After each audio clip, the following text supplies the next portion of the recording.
Pinabibilis na ni Agriculture Secretary Francisco Chu Laurel Jr. ang investigasyon sa maanomalya o manumbentahan ng bigas ng National Food Authority sa ilang negosyante. Ayon kay Agriculture Assistant Secretary Arnel de Mesa, bagaman komprehensibo ang ginagawang investigasyon, nais ni Secretary Chu Laurel na agarang lumabas ang katotohanan at matukoy ang tunay na may kasalanan. Matatanda ang 141 mga empleyado ng NFA ang nasuspinde ng Ombudsman dahil sa anomalya.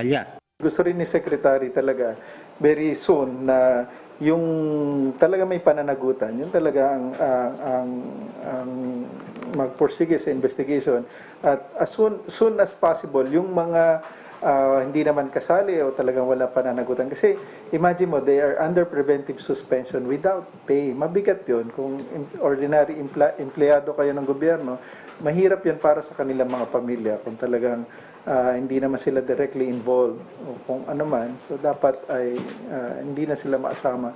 Samantala, naghain naman ng motion for reconsideration ang mga suspendidong opisyal at empleyado ng NFA sa Office of the Ombudsman ngayong hapon.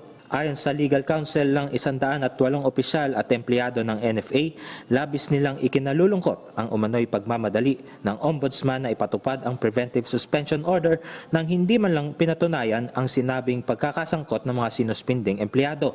Anila, ilan sa mga isinama sa suspension order ay pumanaw na, nagretiro, naka-study leave o di kaya ay mali ang nakalagay na pangalan at katungkulan. We are not suggesting anything. We are just asking for this honorable office to kindly reconsider the list of respondents.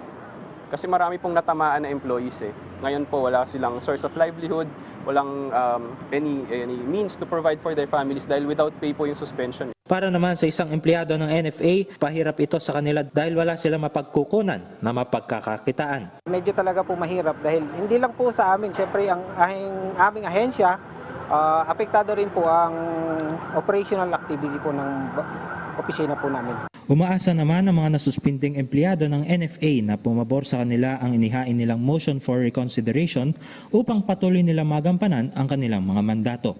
Gab Humilde Villegas para sa Pambansang TV sa Bagong Pilipinas.